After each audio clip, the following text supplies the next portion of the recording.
Well,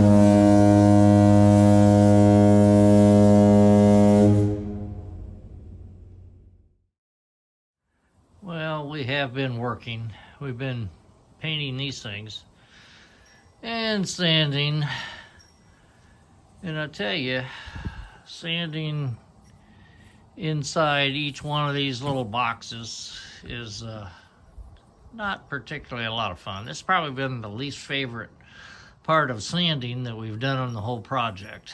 But one more coat of topside paint on the beams here, and then we'll start painting on the hull. But they're looking pretty good. Okay, we're in the process of moving things around again.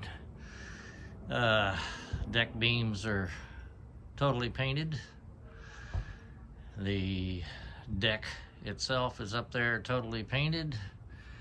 We've moved one hull out there in the background, getting ready to work on it. We want to do the hatch covers, figure out a way to secure them, and see if we really, what we're going to do with them, let's put it that way, before we start painting. But that shouldn't be but a couple days.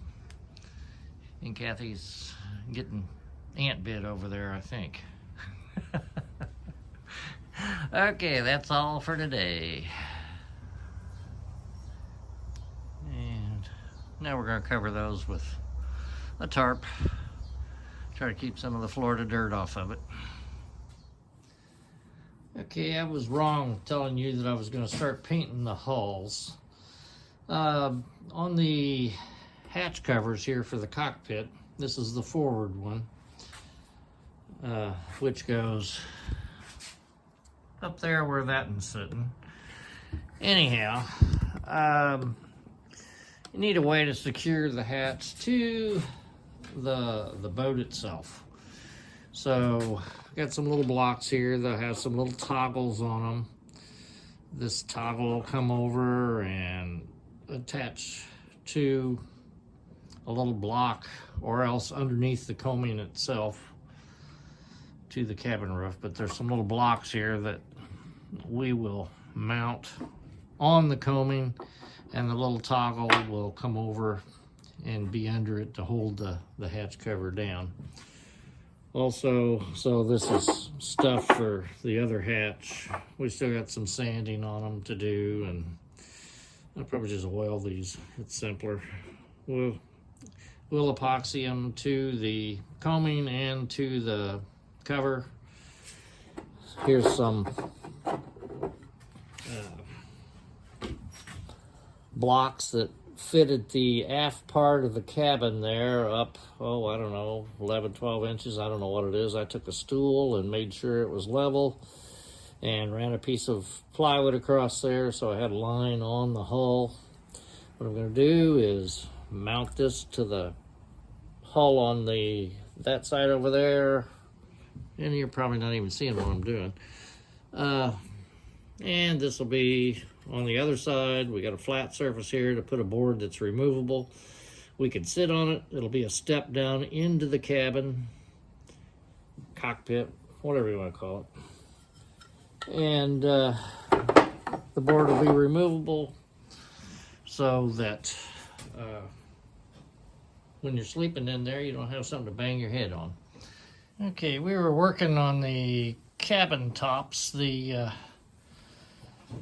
hatch covers, and as is often the case when you're working on a boat, sometimes you make a mistake. Well, I meant to move over 5/8 of an inch with these blocks so I could get another piece in there to turn the toggle over, and I forgot to do it. So anyhow, I put that aside, and we're working now. This is for the seat in the cockpit. There's a removable seat that'll go across here. It'll have a little support in the middle that folds down with a hinge. I'd show you the one on the other side, but I'm going to have to get down from where I'm at right now in order to do that. And the floorboard, as you notice, is out here. I decided it needed a little bit more structure other than the 1/4 inch plywood and another little layer in the middle of it, and then it's supported all the way around. But I felt a little bit better adding a little bit more mahogany on it for for strength. And then, over there, that's the seat that we'll put in here. It's also a step for getting in and out of the cockpit. Make it a little easier to step down for somebody at our age. I know you didn't care, but there's the other side of the seat support. And I'll get you a closer look at this. Yeah, neat, huh? Really neat. Okay, have a good day.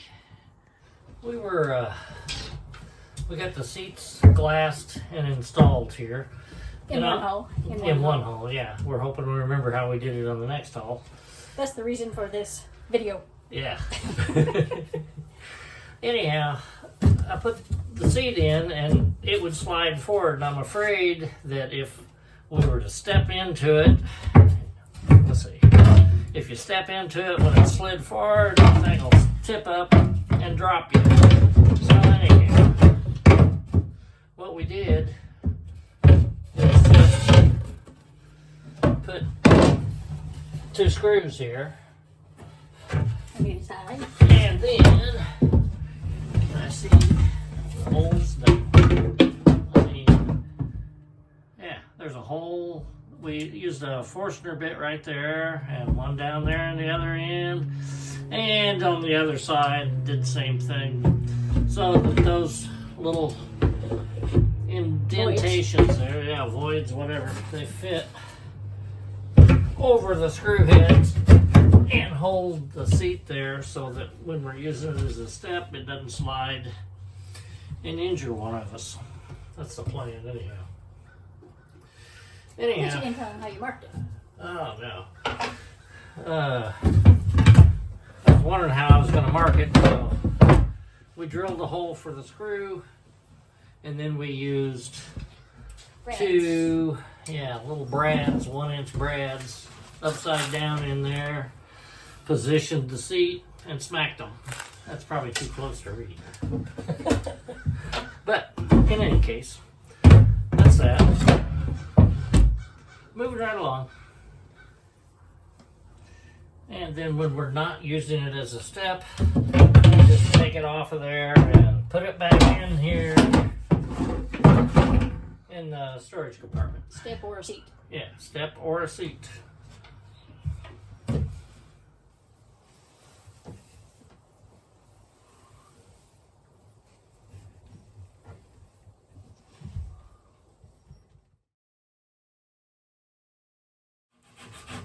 And sanding now, the orbital sander won't get into these a lot of spaces, so you have to do it by hand, which takes a little while, but it's fun.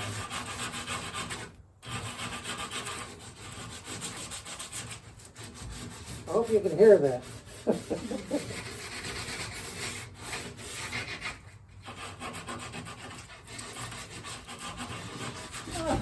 So busy. Yeah. Well, not really busy.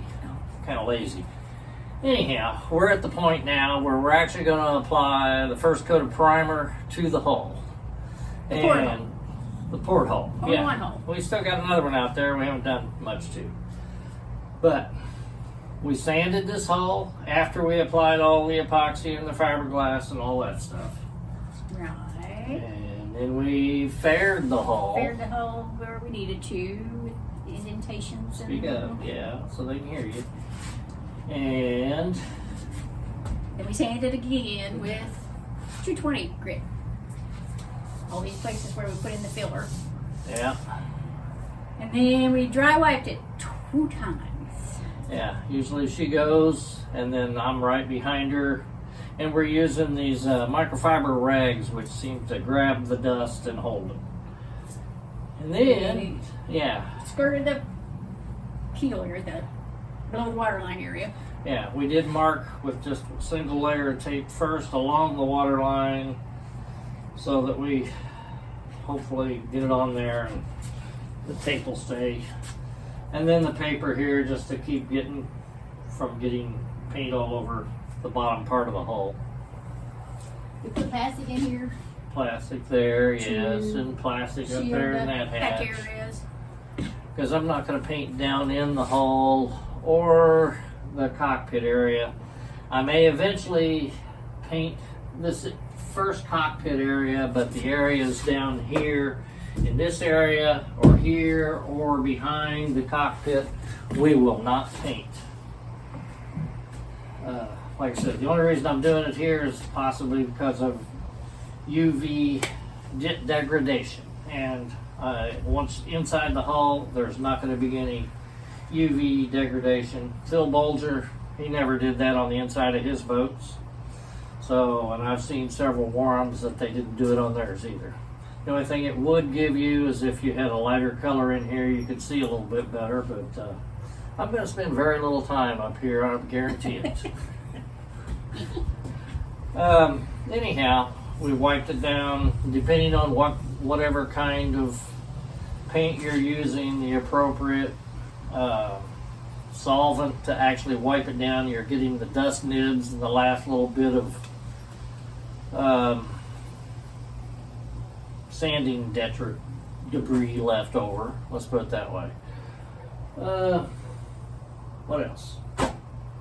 It's the last look at it with the wood exposed. Yeah. After we get done spraying here, we'll give you another shot at it. Oh, I know. As far as house cleaning here, before we did all the wiping and everything, we did blow this off with a leaf blower and blew, seeing how we have a door at either end of the shop, we can blow the dust out, which is really handy. Whichever way the wind's blowing, I blow it out the exit. So, anyhow, on to the painting.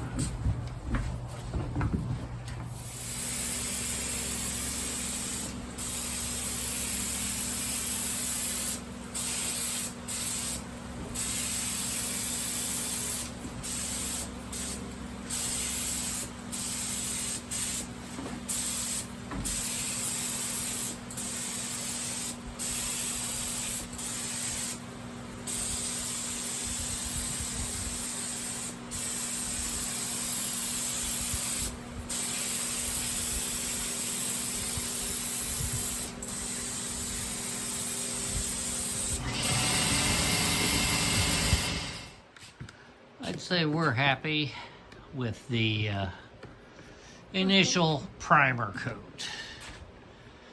It came out pretty good.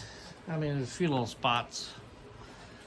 Naturally, we knew we were going to find that I want to fill just a little bit. There's a little hole or two and a couple of spots. I'm walking that away, but. Little bitty pinholes is all they are. But we'll get them. Not a problem.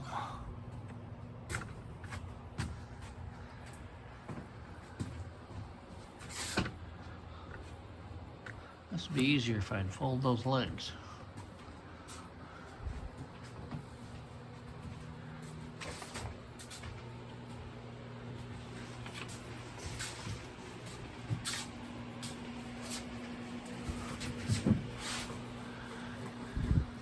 Very happy. We cannot roll and tip as smooth as this comes out. And this is primer, as thick as it is. I mean, you have to thin it down, but there's still like clay particles or whatever they do. That makes primer, number one, stick to the surface that it's on, but it also fills little bitty scratches from your sandpaper and things like that. It really does make the whole project look a lot better. What do you think, little girl? She said it looks great. Have a good day.